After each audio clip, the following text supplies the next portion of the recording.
Welcome to this edition of the Million Dollar Mastermind podcast. This is where we pick the brains of high achievers from all walks of life and get their hard-earned, real-world insights on winning.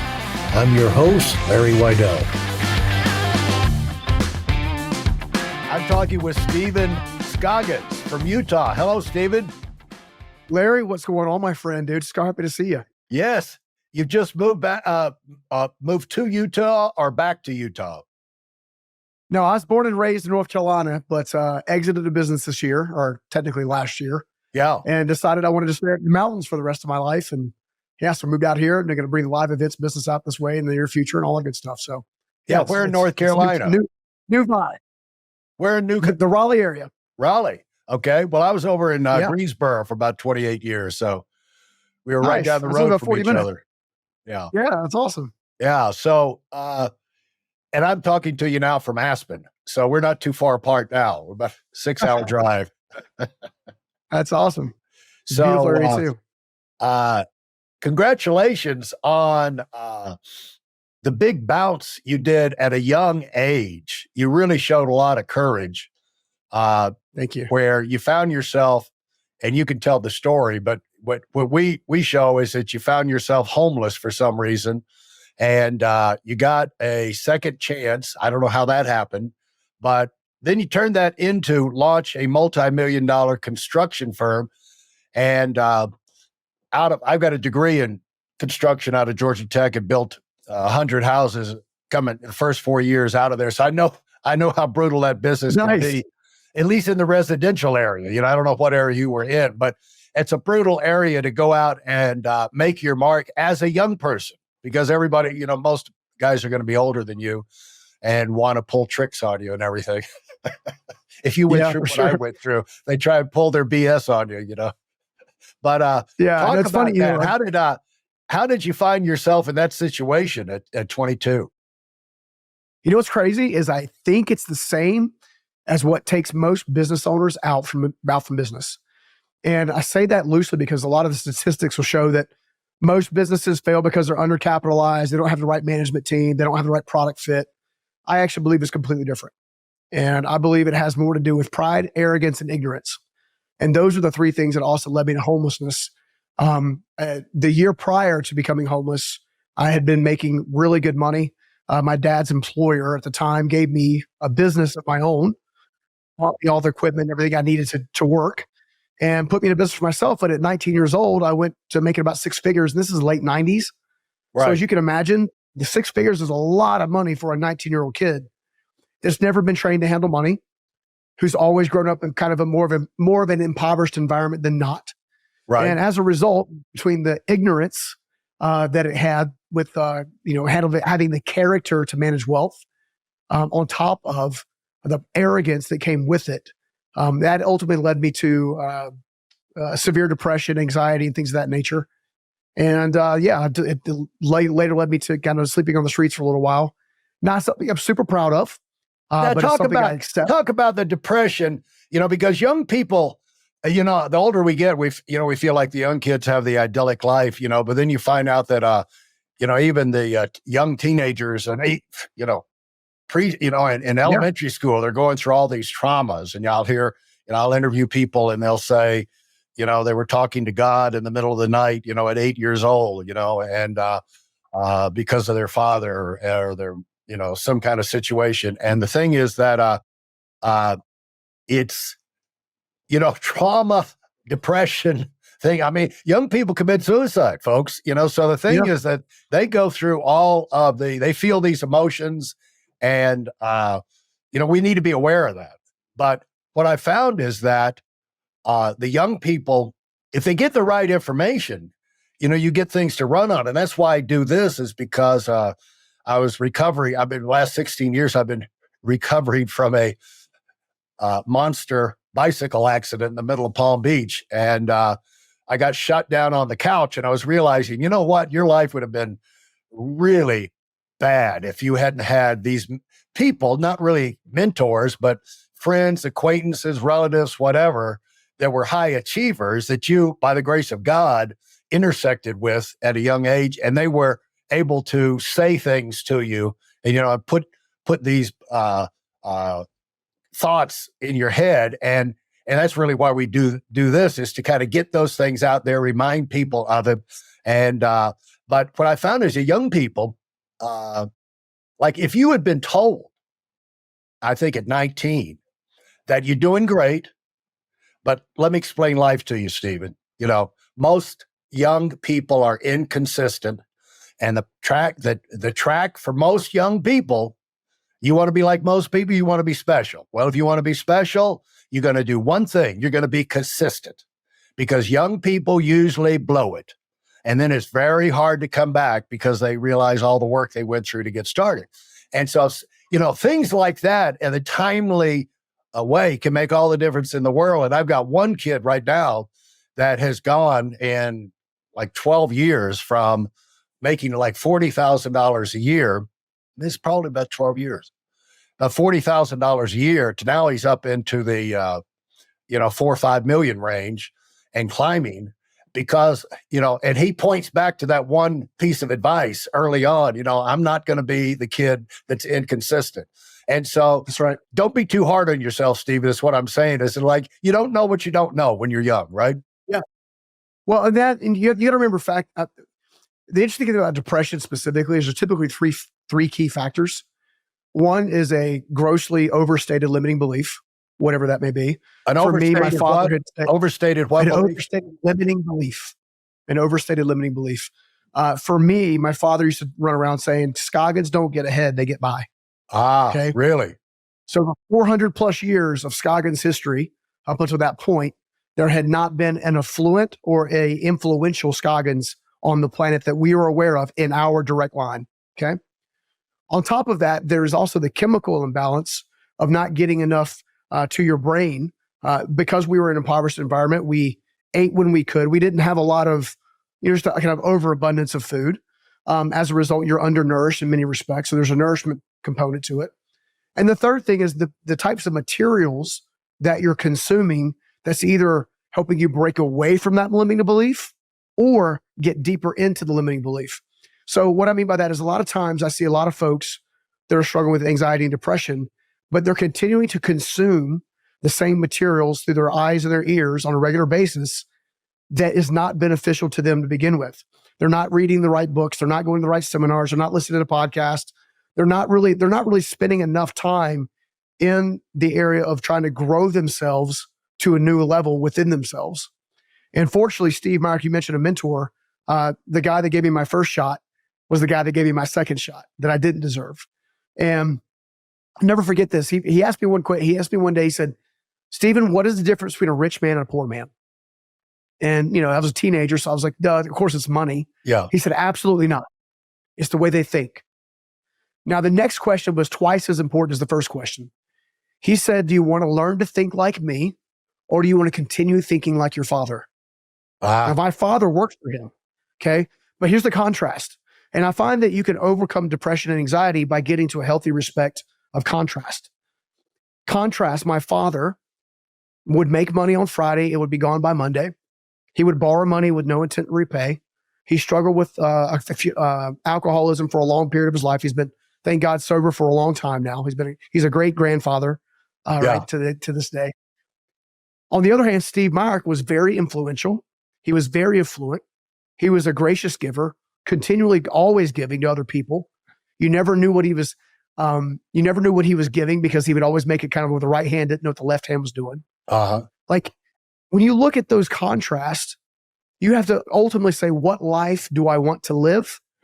And when you decide what life you want to live, then you can decide what business you need to build. And that's how I kind of look at the contrast. When Steve told me in that moment, he gave me a quote that I've kind of used as my North Star, if you will. He said, you have to be willing to do today what others won't, so you can have tomorrow what others don't. Right. And what I didn't fully understand at the time, he wasn't necessarily talking about houses and cars and fun stuff. Now, thank God, I'm able to enjoy those things now. He was talking about the overall condition of life. Are your relationships healthy? Is your finance healthy? Is your business healthy? What kind of leader are you going to be? I went the first 15 years of building a large organization as a really terrible leader because I was leading out of insecurity from the homeless kid, right? Which is when you start going in and getting other levels of mentorship.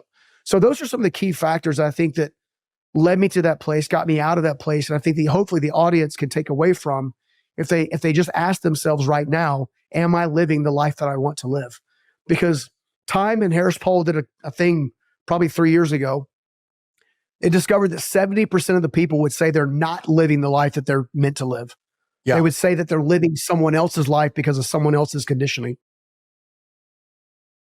Now, as you started that turnaround, how did that turnaround proceed? Because usually turnarounds, and I know you have made yourself an expert on turnaround. You've written a book on it.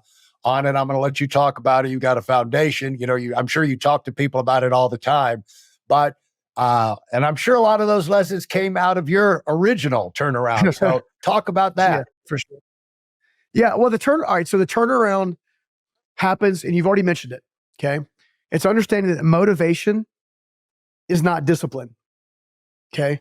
The discipline to do the right thing at the right time in the right way consistently, you mentioned that word earlier, consistently over an extended period of time is how you turn around anything.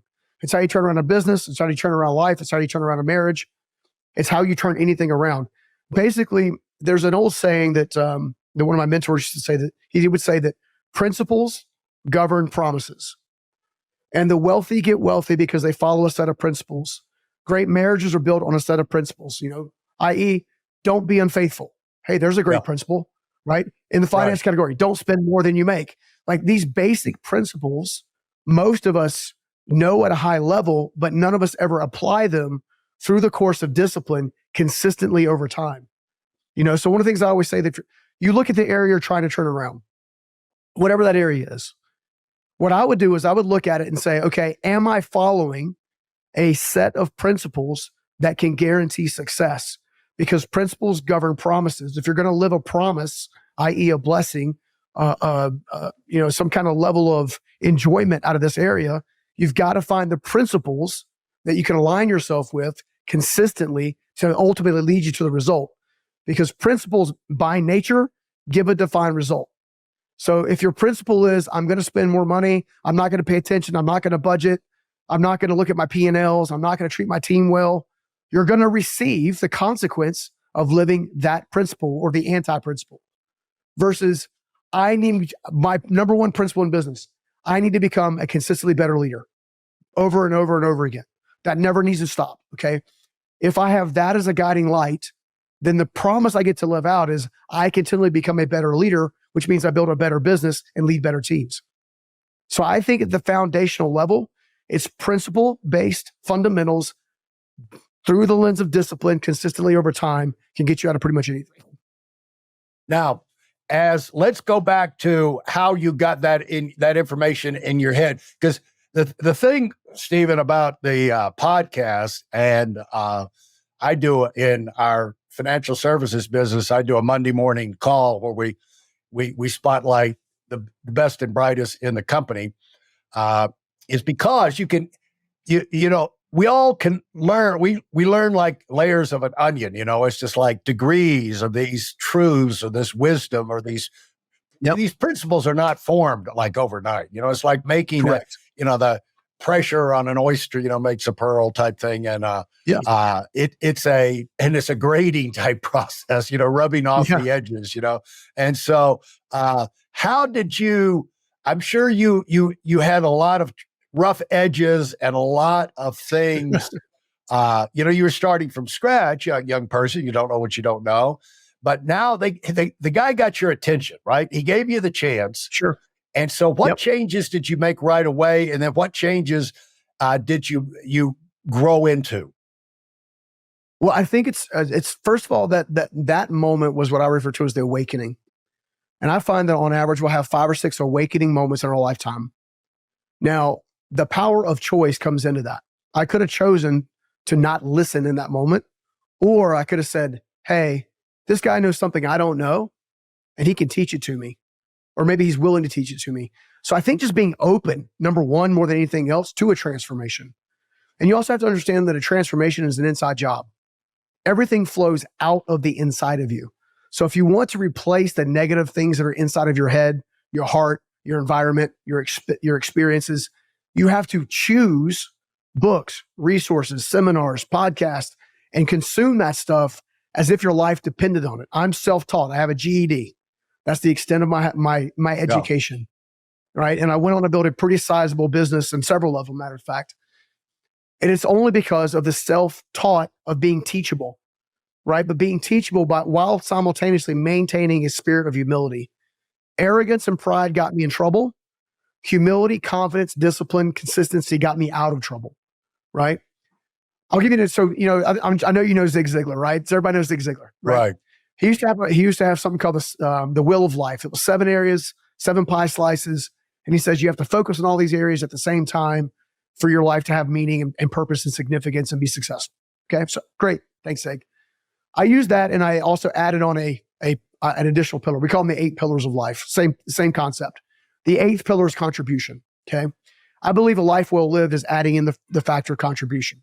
I say all that to say that one of the things that I had to decide to do, and I think everyone should decide to do right now, is to pick one area of your life that you're going to consume content on, that you can take actionable steps on a daily basis. I'll give you an example. On Mondays is my financial pillar. I'm getting ready to start Tony Robbins' new book, which has more to do with private equity, since I now have liquidity and resources and stuff that I need to invest in different areas to make sure I stay out of trouble. I'm also going to have more advisory calls with other more advisors, right? I'm going to spend time in that financial pillar, that financial lane on Mondays. Tuesdays, I go to my spiritual pillar. I'll do a deep dive on my spiritual nature. Wednesdays, I'll go to my deep dive in my emotional nature, my ability to have feel emotionally secure, confident, self-reliant, motivated, inspired, things of that nature. On Thursdays, it's relationships. How can I better my relationship? Who do I need to pick up the phone and text right now that I haven't talked to in a while that was a major impactor in my life, right? When you start segmenting these categories on a daily basis throughout the course of your life, you got 7 days in a week. Technically, there's 7 slices. Contribution kind of happens as a byproduct of doing these 7 well. You're able to focus with laser attention on those categories and develop them over time. That has been the number one thing that I do differently than other people that I'm aware of that have been either not successful or even successful. There's a lot of super successful people that are very successful in 1 or 2 or 3 categories, right? I know. I got a couple of friends of mine that are they're in the billionaire club. They're really good guys. They make a lot of money. They do a lot of charitable contribution. They have a lot of assets. They have all the things that you would think would make a successful life. A couple of them, until recently, were very unhappy. They were lonely. They were isolated. They didn't have a relationship. Someone coming into their inner circle. What does this person want from me? Right. Rather than, does this person want to build a relationship with me? Which is why I say you can get yourself into success, if you will, but also get yourself into trouble. That well-rounded approach on a consistent basis will deliver you long-term results through consistency. And I think that anyone that will follow that principle of following those 7 areas on a consistent basis will not only break 3, they'll also provide a way of legacy. You see, Steve Meyer created a legacy that outlived himself through me. I stand on stages all the time and I talk about this and that, and Steve Meyer's incorporating those stories. Like, he died in 2003, long before I ever even tripped over $50 million, $60 million in revenue. Like, that was long before any of that stuff had ever happened. I'd never graced a stage. I'd never written a book. I'd never started building course curriculums for entrepreneurs. None of that stuff ever took place. That one conversation in that Jeep Grand Cherokee of, do you want to learn to think like me, or do you want to continue thinking like your father? Right? Transform my life from the inside out. Because by definition, if I chose to think like Steve, I was going to have to learn to think differently every single day for the rest of my life. And by segmenting those 7 categories in that area, you can learn to think differently about those 7 categories every single day and build a very well-rounded life and massive success. For those of you who are sick and tired of fooling around and are dead serious about wanting to move up fast, I've got something especially for you. I've combined the best insights from over 40 years in business and making $70 million in income and compressed them into a free webinar. That's right, it's a free resource. If you want to find out exactly what the concepts are that I use in coaching million-dollar earners, register now at WeidelOnWinning.com. You'll discover the 5-part framework used by so many to reach their financial, personal, and professional goals. You can find that link in this episode's show notes. How big was your construction company and what area did it spread into? Was it residential? How did that evolve? I'm sure you started with one project and compounded out, right? Yeah, I mean, it was started with a trash pile on a residential construction site where I built my scaffolding and went to work, did my first 4 or 5 houses by myself. So it started in the residential new construction category. That briefly led into remodeling, that later led into commercial. So by the time I actually exited and retired from the business this last year, our best year had been just under 9 figures. And we had also been in commercial probably about at 40%, 60% residential. And that was kind of like the general breakdown. We operated in multiple states. We had 400 plus team members when you factor in some of the 1099 help and stuff that we had across multiple states. It was a pretty sizable organization for a high school dropout, in the grand scheme of things. Absolutely amazing. Now, how did that was that by design, or did you just grab a tiger by the tail and business came in and you're just growing and growing, this state, from state to state to project to project. What was your thinking as you're going through that growth? Well, I'll tell you what, I think this happens for a lot of entrepreneurs. When you first get started the first 5 or 10 years, you're very tactical. Like what needs to happen today to get a paycheck tomorrow? And I think a lot of businesses start off that way. Is it marketing? Is it sales? Is it activity? What is it? Somewhere along the way, if you start to have enough pain in your business, you move from tactical thinking to strategical thinking, right? So about midway through the game plan, I realized that I had to learn how to read a balance sheet and a P&L and an income statement. And when I could learn to read those things, all of a sudden now I could see what was actually going on in the business. Once I knew what was actually going on in the business, now I could actually laser focus on areas that needed improvements, whether that was me, the team, or beyond. So I think it's the natural trajectory of any business to start at a tactical level. And then as you're growing in success and pain points, you will either become a strategical thinker and grow, or you'll stay a tactical thinker and stay stagnant. It'll happen that way. I say all that to say that when I exited the business this last year, I never thought it was going to be as big as it got. That was not the overall intention. My intention first and foremost was to feed myself and get some shelter. So I knocked that out. Then it was to get out of debt. Then it was to start to go on maybe go on a vacation once a year, right? So there was a lot of personal goals that were driving business goals. And then somewhere along the lines, I discovered that I wanted to create a legacy that outlived me, just like Steve did with me. So I started teaching my team. I was joking around with people all the time. They asked me what led to the success of the construction company. I say it's because it was a construction company and on the surface, but it was actually a personal development company underneath. So we would have team meetings where we're talking about the books we're reading. We'd bring keynote speakers in. I'd send people to seminars. We would host seminars. That aspect of continually trying to grow your team from the inside out organically grows your business from the outside. Yeah. So that goes from a tactical, strategical, and now you've got total team alignment. And now this is how the business actually grew to the state in which it was before I exited. I say all that to say that I didn't plan it. I just went after it. I got after it on a consistent basis, and good things happened. Yeah, with a lot of pain along the way. That comes back to one of my principles, which is you focus on growth, and then the problem areas will reveal. The next problem you need to fix is going to show up. And don't worry about the problems you're going to be fixing 2-3 years from now. Fix the one that's going to be the biggest annoyance, for the next month and hold you back from, the next. And pain in construction as I remember, has a lot to do with missing deadlines, not having supplies, not having personnel or personnel disappointing you, Are people not, Yep. you know, supervisory people not paying attention to you and not doing it? I think you'll find this funny. I used to carry around, again, north side of Atlanta, we're building houses.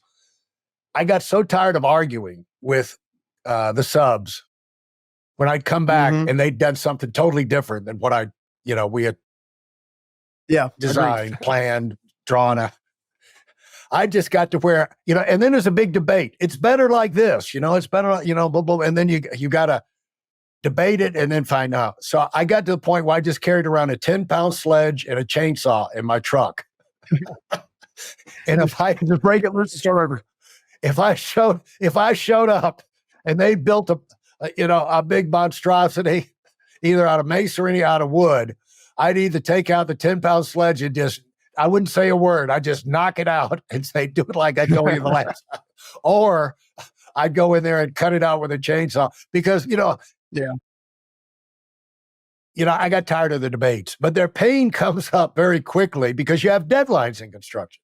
That's right. And, you have That's right. inspectors coming in that is going to make sure Yeah. you hit the right things. What kind of pain that you run into as a young guy that you can remember the earliest type pain things that you had to run into and deal with that caused you to grow, get serious.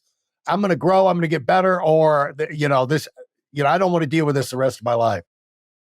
Yeah. I think the greatest mistake I ever made in building a business was trying to build a business without building myself. I say all that to say that about 4 or 5, 6 years in, I started hiring on staff that had CFO, COO, these different acronyms behind their name. Now, these people I was bringing in intensified my insecurity because they were qualified to be in those roles. But yet, as the founder, Right. the quote unquote CEO, I wasn't trained how to do any of that stuff. Right. Right. So you find yourself shooting down really great ideas, mistreating really good people because of insecurities or because of you don't want to let them know you don't know what you don't know, right? One thing I would say to any CEO founder is I would rather you or inspire you or invite you to go ahead and admit where you struggle to your management team and let your management team backfill in those areas and hire as such. So if you know you're not really good with the Excel spreadsheets and the details, hire someone that you can trust and is reliable. I had so many things around my business outside of the things that you already mentioned, the construction field supplies and the subcontractors and all that, because that's true for all businesses. So much of my struggles in business dealt with me being in my own way. Really? Yep. Not taking enough time to make an important decision. So being in a rush, not letting someone go when they really needed to be let go, not hiring someone of higher caliber and keeping and holding on to somebody that's been with you he's been with me for 10 years, right? Because you don't want, but the reality is the company is a lot like a child, a baby, if you will. If you don't feed the baby the right nutrients, the baby is not going to last. Yeah. Your business is the same way. So getting accustomed to making the hard decisions that you must make as a founder and a CEO on a consistent basis, but making them in wisdom is vital to any business success, which is why I say a lot of my problems were self-induced, self-inflicted gunshots, if you will. Yeah. Right. How I handled my team, how I handled my finances. I was really good with clients and customers. I could sell like nobody's business. I could create the deals and get all that stuff going, but you still have to fulfill the obligation if you're going to have a successful company. Yeah. And if your team is not ready to fulfillment and you're leading them poorly in the fulfillment cycle, then you're going to get yourself into trouble. So those are like probably the big ones for me. Yeah. It's like you have to have two things. That's why the ability to say no is so important in leadership, in the sense that everybody's got a great idea. And once you get going and get popular, people will, business will line up. But so you have these opportunities, but you've got to evaluate if you're in charge, you've got to evaluate, do we have the capacity to execute? Now we've got an idea. Now we got a new project, possibly. I use the example of like when Coca-Cola had the opportunity to move into communist, into China, billions of people, great. The door opened. If they did not have the management team in place to be able to move over there, they could have taken advantage of that opportunity. They could have said they would, but it takes years to get those people in place. And so, that was the sign of good management, that they could open that door and they could move in.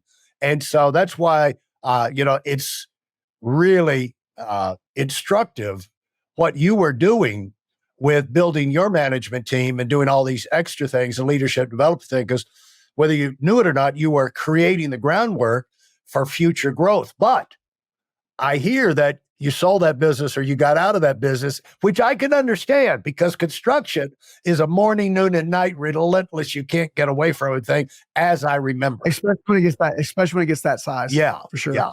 And so the thing is that I can understand there's only a period of time that you can be a professional athlete, and there's only so many times, the average, on a Fortune 500 company, the average term of a CEO is 5 years, because it's intensive pressure cooker type thing. And so, and the reality is that the business is going to need new levels of talent. So I'll tell you this much: one of my choices of why I chose to exit this last year, and when I exited, I actually transitioned to my existing management team plus a new CEO. So I brought a CEO in that I knew very well, very established, very, very, very gifted in that role. And I merged him with our internal team. And as a result, we have a very nice plan that they're executing on already, which is great. But one of the primary choices of me deciding when to exit or when to retire from that particular business came down to a couple of key questions. Do I really love this? Right? Do I love this type of business? Am I really the most qualified to take it from 9 figures to beyond? Okay. So a qualification aspects. Do I have the desire to do what's necessary to go to 9 figures and beyond? And when I began to answer those questions, I began to discover that I had a very competent executive management team that was just missing a couple pieces. So I brought those pieces in. I didn't love I love the construction industry for what it did for me and the avenue it created for me, but it's not something that I enjoy managing. Now I can, invest in real estate and things of that nature, more of at a passive level, which is a lot more fulfilling to me because I still understand it. I understand the business, right? Thirdly, I have a passion and desire to basically take that 8 out of 10 businesses fail thing and turn it on its head. Yeah. I want to go in, and I've done this a few times. I'll take a 5 or 6 figure entrepreneur, someone who's very early stage, someone I refer to as the everyday entrepreneur. And I will pour into them, just as Steve Myrick did to me, to help them create an 8-figure, business and beyond. And I have more excitement around that. I can make a bigger impact myself personally around that than anything else, which is why I chose to do it. On the flip side, I also realized because of I wasn't as crazy about the business. I didn't while I could push it to 9 figures and beyond, I didn't really have the desire to really grit after it. I was doing a disservice to my team. Right. I think a lot of founders and CEOs will stay on too long because it was their baby and they own it, that kind of thing. And they'll end up running it into the ground or running it towards what I would call a declining factor, because the reality is they're not really passionate about it anymore. When I exited, I had 25. Isn't it amazing how the growth of a company is directly related to the passion of the leader? Yeah. It's amazing. And that passion 100%. Starts to fade, the growth, it affects everything. It's amazing, isn't it? You can't hide it. 100%. Here's the key point for anyone listening that owns a business. If you're apathetic about your business, find someone else to run it. Entrepreneurs, true entrepreneurs deal in extremes. Yeah. They're either all in or they're all out. They very seldom can bridge the gap between both. And I don't want to discourage entrepreneurs who are trying to find the balance between their family and their lifestyle. What I would say is if you're not willing to go ahead and put calendar time with your family already in your calendar now, don't anticipate you're going to do it 20 years from now after you made $1 bazillion. Yeah. By that time, the window has passed for you to actually connect with your family. In this new season that I'm going into now, which is, I'm going to be building another business because that's what I do. I can't help myself. But now it's about what I want to do. So 5-6 hours a day I'm working, and now I've got time with the family. As an early stage entrepreneur with an average business of 12 hours a day, I you know? I So- think I'm interested in your thought on this. I believe the answer to the balance thing for an entrepreneur is that you work to the point where you have the opportunity to where when things come up in your life, like with your kids, they're in a sports thing and now they're going to the nationals or they're, competition. And like for that period of time, you're all in with that child. For right now, I'm all in on that child. Keep the other things going. I'm not going to be there forever. I'm not, but to be able to go all in as you choose and still set things up to where it's not dependent on you running. You reach that point, but where it's like a farmer when it's harvest time and the crops are ready, the hay's ready, and the rains are coming.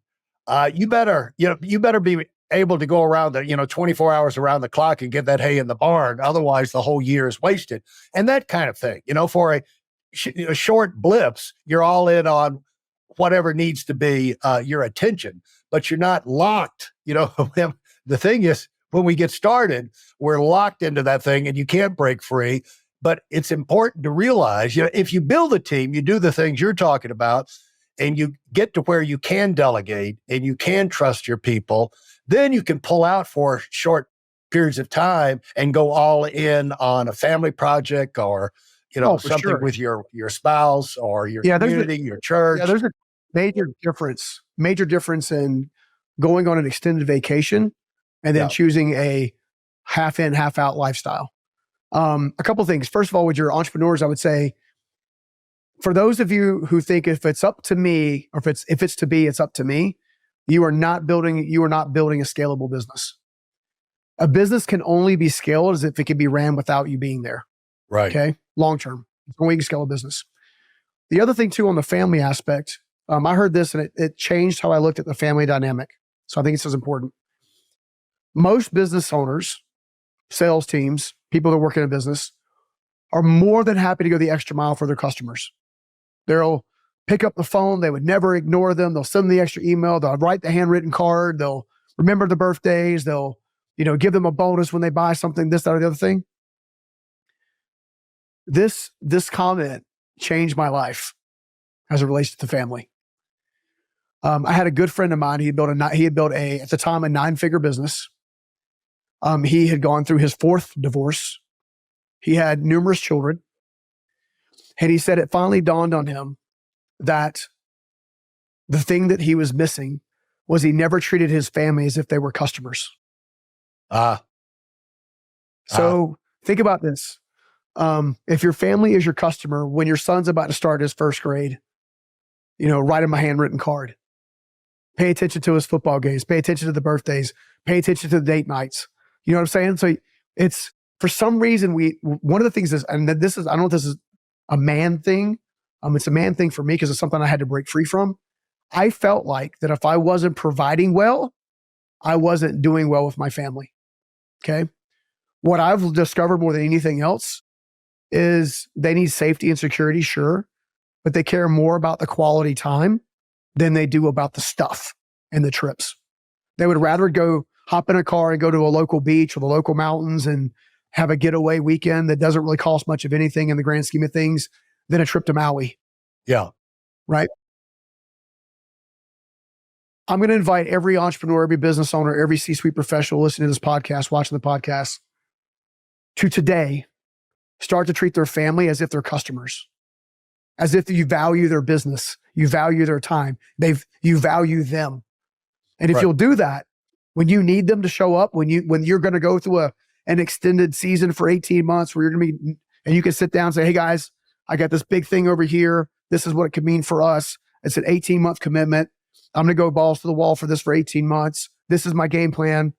They're going to be like, yeah, Dad, let's go. Go get it, Dad. Right. Right. It's a whole lot different than Dad's not around again. Whereas, and you have absent father syndrome. So, and I'm sure that happens in male and female environment. I'm just, that's my frame of reference as a man is decide to treat your family as if they're customers. And you'd be surprised at how much more initiative or inspiration you will get in building your thing. because now you have the team buy-in, you have the family buy-in, and you got your vision. Yeah. And now you're unified, and now you can get after it. Yeah, because it's a matter of the difference with a customer and looking at them as a customer is customers can leave. They can go somewhere else. And if you take the family for granted, like they're always going to be here, why? Yeah, it's like going to they can leave too. Huh? They can leave too. Right. And the thing is, when things are, it's like people who live in New York City never go see to the Empire State Building or go to the Statue of Liberty because, like, what's it going to leave? We can do it next year. We can do it the year after that, and then they never go see it.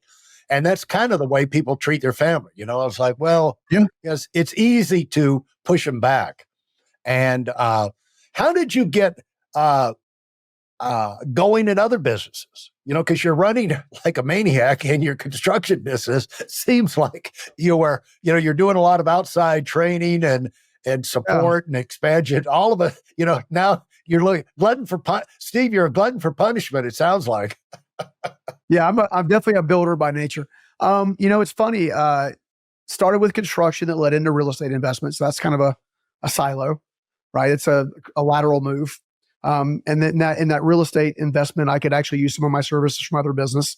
So it's kind of almost like a horizontal integration.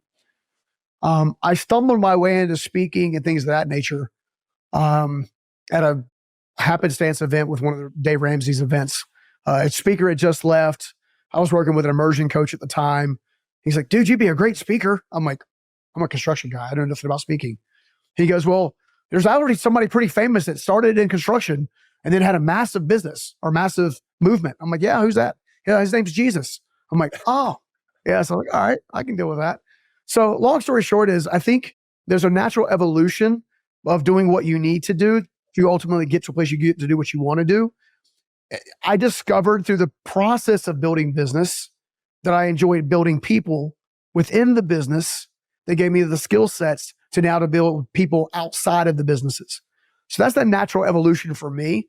I know it's not normal. A lot of folks will go from whatever their business niche is into segments, vertical and horizontal integration, which still makes a lot of sense. I integrated them differently and more of an undertone with the personal development piece. So, I went from construction to real estate to personal development to thought leadership to events, and events all the way back to personal development. So it's a full circle for me. What are your other companies right now? Well, the one that I exited was a roll-up of 4. So I'm down to 3 companies now instead of 7. One is a real estate business, as you can imagine, which is an investment company. The other is Scoggins International, which is media, events, and empowering education. And recently, I began working with other aspiring and developing thought leaders to help them build out the infrastructure that they need to have a sustainable brand. A lot of thought leaders that are up and comers, they got a really good presence. They're doing really well on social, but they don't have a business yet. A lot of times they don't have a business. They never ran a business. Yeah. They're really good at teaching a concept or content, but they don't know how it all comes together. They don't know what automations are. They don't know what needs to be delegated or eliminated. So I began working with a guy by the name of Randy Garn in that third business where we develop thought leaders. What is the name of that business? We're still toying with the idea of the name of the business right now. Yeah, you and I might talk. That's one reason I moved out of Utah. You and I might brainstorm a little bit on that if you're interested. Sure. Because I've got a fascination with that myself. Talk about your when you wrote the book. When you wrote the book, what was motivating you there, and when did you write the book? So I wrote the Journey Principles back in 2014, and it was a way for me to process my Forrest Gump of a life to that point. For any of the readers that have read the Journey Principles, it never fails that a lot of readers have 1 or 2 or 3 chapters that they personally identify with. I wrote it in such a way that allows for a conversation to take place with a lot of, questions I was asking myself. So for example, a silly question was, what does it take to change the essence of a man? Like, how do you actually create behavioral change in a human being that has been operating on a program since the day they were born? How do you have a pattern interrupt that allows you to do that? So that was one of the core concepts The new book, Unstoppable Startup, will be releasing late next year. And that's designed to be a strategic life plan, a business plan, if you will, for entrepreneurs who ultimately want to build and scale a business without losing their family in the process. Yeah. Talk about your podcast that's called The Unstoppable Show. Yeah, I mean, all things are unstoppable. So, and for anyone who knows my backstory, one of the things that I love is I love other people's stories that they just decided not to give up when everyone should have thrown in the towel at any given moment. We've been very blessed to have a lot of really cool guests on, and in that show, one of the core concepts we're looking for strategical thought that can drive tactical action for every single listener that listens or watches the show. We just tripped over 120 some thousand folks on YouTube, countless downloads. So it's a really cool way to allow people to see their own stories within the stories of other people. Because a lot of times, if you're going through a difficult circumstance, it's very easy to get lost in the fact that this is my story. I've got all this stuff going on. This doesn't happen to anybody else. It only happens to me. And when you can showcase countless stories of people who became incredibly successful after going through incredibly difficult things, by definition, they were unstoppable because they kept moving forward. You're able to give inspiration, hope, and tactical action steps. So that's kind of our heart behind the show. Explain that phrase, tactical, strategic. Explain that. What's the thinking behind that? So a strategical concept will have tactical action steps mixed in the middle. So if I say I want to increase my income by $100,000 next year, okay, and bring a guest on that can actually talk about how to actually do that. Each show should have 4 to 5 aspects, 4 to 5 tactical steps that the listener can take immediately following the show to begin to set the dominoes up in their favor. So a strategical process is what needs to happen, in what time frame it needs to happen, and how does it need to happen? And more importantly, why does it need to happen? And if all of those line up, by definition, you're going to have milestones that shake out of those things that become the tactical action steps. And give an example. Can you think of an example of a recent one that you had on? Sure. One recent example is a guy by the name of Light Watkins. Light Watkins is a minimalist by nature. He's very successful financially, but yet he travels everywhere and lives nowhere. And one of the key principles that he talks about that's tactical is a meditative practice that allows you to basically let go of what you can't control and focus on the things that you can create movement on. A lot of us, I think Jim Rohn used to say, minor in the major things. Yeah. Or major in the minor things. Major in the minor. Right. It's that concept. You're focused on the wrong stuff, which is why you're not making progress. Yeah. And by learning to let go of what's in your way and kind of those roadblocks rather than focus on them, you're able to put all your energy and attention into advancing yourself. Yeah.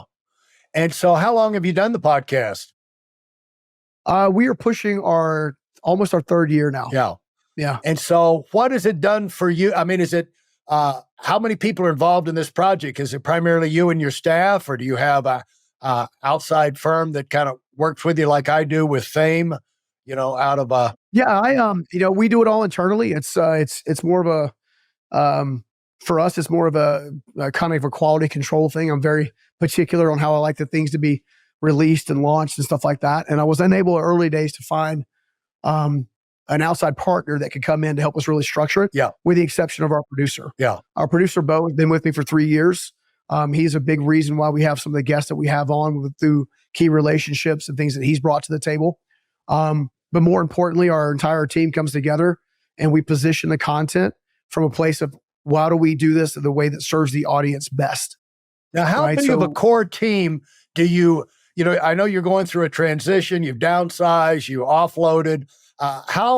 What kind of core team are you maintaining with you right now? Because I'm sure it could expand at any time as other things open up.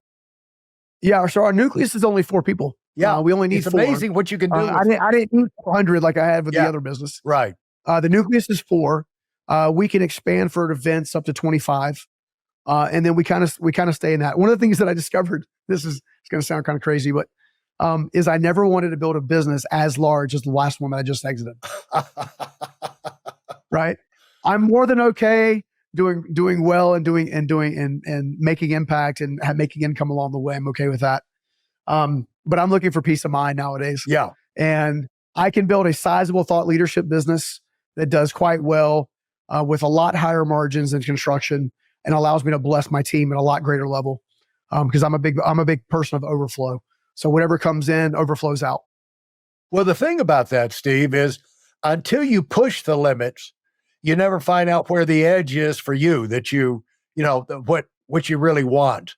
And now that you've done that before, it's easier for you to kind of have a feel, the instincts for that. It is. And the greatest thing we deal, I love this phrase that the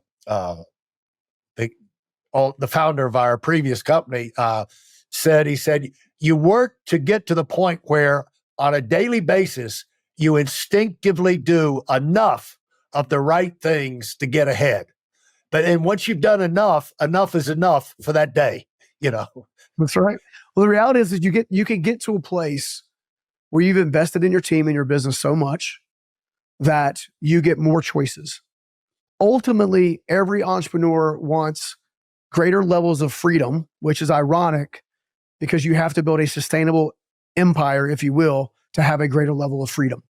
Which is kind of counterintuitive or counterproductive until you get to the place of where you've invested in your business, you've invested in your management team, you've invested in the ERP systems and the infrastructure and all the fulfillment processes where now you can literally run your entire company by management dashboard, right? Your management dashboard gives you all the widgets, all the things that you learned along the way of what needed to be in the management dashboard. And you just get to a place where you get more lift for the effort. Yeah. So if I invest an hour of my time, I can get 8 to 10 hours of productivity, whereas the former me would have to spend 12 hours to get 1 hour of productivity. Yeah. How has your life changed from early on? How would you look at it in terms of options that you've got, opportunities that you had that are way beyond what you thought you were headed your way? One thing we like to point out to people on the way up is you've got goals in mind. You think there are going to be certain rewards, but if you keep your head down, you'll find out the payoff is so much bigger and in so many more ways than your wildest dreams that you can't even think of when you're starting, but how has that unfolded for you? I think it's a lot like human nature, right? So you start an endeavor for what you need and want. And then over time, as you gain in wisdom and understanding and experience, you realize what you really want to do is you want to build something that outlives you, which means it's now focused on others and not you. The people that you mentioned, John Maxwell earlier, before we hopped on air, an awesome guy. One of the reasons he's been so uber successful is because his entire organizational structure, whether his management team or people he has in his sphere of influence, are all impacted by him on a daily basis. John has made massive impact, and as a result, he gets to make income via flow rather than force. So I've also gone from force to flow, right? So I used to have to force it to make it happen. I got to make it happen. I got to make it happen. And now because I'm able to position it in an act of service, of helping others do different types of things, helping business owners, helping thought leaders, helping my team. Now income comes in as a byproduct of flow. And when you talk, expand on that. Like if you're talking to a thought leader and they want to turn that into realize, to monetize it, basically. The thing is, not everybody can go out and get 20 million followers on YouTube, or, like what do you do before, from start to where you get the 20 million followers on YouTube? Well, the biggest mistake I see thought leaders make, there's a massive mistake I see thought leaders make. Thought leaders try to build their entire infrastructure and organization based on another or a handful of other thought leaders. So I'll give you an example. What works for Ed Milet, who's a friend, does not work for me. Okay. What works for ET doesn't necessarily work for me, but it's closer in alignment to what I would do. They've managed to monetize Eric Thomas. Okay. They've managed to monetize their brands in different ways, with different parts and pieces. So Ed has a lot more endorsements now and things of that nature that go on top of his speaking, plus his actual business endeavors. ET is almost exclusively speaking and training. Okay. I had another thought leader I was working with, and we were like, all right, well, if you're going to be a successful thought leader and build a business, you have to have two things. You have to have a reoccurring revenue model that provides cash flow. You have to have a margin maker, things that actually create profitability. And so we were breaking down the different types of products and services that could fit in either one of those buckets or those silos. And one that works for a lot of people is a mastermind concept. Okay. You have a thought leader. You're seen as a thought leader. You get a group of 10 or 20 or 15 people as part of a mastermind. They obviously pay to be part of the mastermind. And then you give them as much value as you can give them. Okay. That's what's called a one-to-many offer. Okay. Well, in this particular case, this thought leader that I brought in, I said, well, this is a concept. What do you think about it? She goes, honestly, it sounds exhausting. I'm like, really? She's like, yeah, being on like calls all the time. And I'm like, okay, well, that's not going to work for you. But had she force fit herself into that, she would be trying to monetize in something that she wasn't passionate about. So what we did for her is we actually created a retreat model where she actually takes a group of people. She'll spend the first half of the day training and then hand off to a certain level of coaches for her, and then have a night social and have a retreat at a beautiful destination. So she still gets to teach and exercise that muscle, but she doesn't have to do all the heavy lifting. That's where the coaches come into play. So that model ended up making her close to 7 figures in year 1 because she was passionate about it, and she was passionate about how she was serving, and she was able to serve in an organic and authentic manner. Yeah. So a lot of thought leaders don't get to that research. A lot of thought leaders are, well, let's just do what John's doing, or let's do what Dave Ramsey's doing, or let's do what Ed Milet's doing, or let's do what, like, they're copying rather than being the number one of themselves. Right. So I'm really good on stage. I can teach on stage. I can teach on an online platform, a mastermind. I can't really do a mastermind that's recurring. I can do a once a week coaching call with a bunch of people. Right. Cause I am personally looking for a return on time. Right. So if I invest an hour, how much lift can I get? If I'm on a digital process, like a digital concept, Unstoppable Startup, for example, a curriculum that people can watch at their leisure, but then on top of that, add coaching and mentorship alongside of it, I'm spending probably 80 hours creating the curriculum, filming it all, getting it all done, but it's done. That's my reoccurring revenue model. Okay. The coaching concept and the other things like that is I only want to work with people that are serious.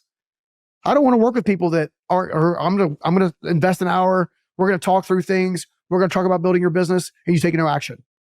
Right. So you get to be more selective when you start building out the packages in such a way that are authentic to you. So my number one thing for anyone who's aspiring to be a thought leader is build out a monetization path with a reoccurring revenue model and a margin maker, but make sure the products or services you're offering are authentic to what you want to do and how you show up best in the service of others. What would a margin maker be different from recurring revenue stream? Yeah, so margin makers, that with the retreat model, most people can't do a retreat every week. You're still trading time for money. Okay. Yeah. Margin makers in a roundabout way are still trading time for money. Reoccurring revenue models are typically set on an automated sequence. Once you have people come into the program, they have a great experience, that program begins to build on itself. And then that leads them ultimately to the margin makers, where they get to spend more in-depth time with you one-on-one or in a coaching concept. Yeah. The margin makers themselves are only happening a handful of times a year, where the reoccurring revenue model sequence is happening throughout the entirety of the entire year. So that's probably the biggest difference between the two. How have you, we're talking about your journey, and what have you learned, that you could pass on to people that are on the way up? Maybe they're in the middle of their big project, and on the other side of the mountain, where you sell that, you retire from it, you move on from it, but you still have energy, you still have things you want to do, ideas to pursue. But again, you go from 400 people in multiple states to like 4 people, and a lot more fun. What's that? It's a lot more fun to have a smaller team. Yeah. What are the light bulb things? What have you learned about that maybe you didn't, you weren't aware of going in? I would say that I chased income over impact way too much. Yeah. So I've reversed that. I think, and I say, let's look at it this way. You can have a service-based business that may not make a worldwide impact, but you're making an impact on your customer base. So how can you make the most positive impact on your customer base and the community that you're serving in? Okay. So how can your plumbing company not only serve the customer, but create a community give back program or feed people in need or whatever? That stuff is a whole lot more fulfilling. And as a byproduct, ironically, you end up making more money along the way. So I think impact before income always. I think it was number one. Number two, hire slow, fire fast, delegate, and mentor often. Because that one thing had me hold on to people way too long that impeded the progress of the business, which created more frustration and a lower level of a lifestyle for me. Yeah. Unbelievable. Well, I appreciate your time, Stephen. This has been a lot of fun. And before we go, do you think you have one last thing you'd like to pass on to the leaders and high achievers that are listening here today? Absolutely. I would say it this way. The word unstoppable is more than a word. It's a lifestyle. And to become unstoppable, all you have to do is get yourself back up one more time, then you fall down and you'll be unstoppable.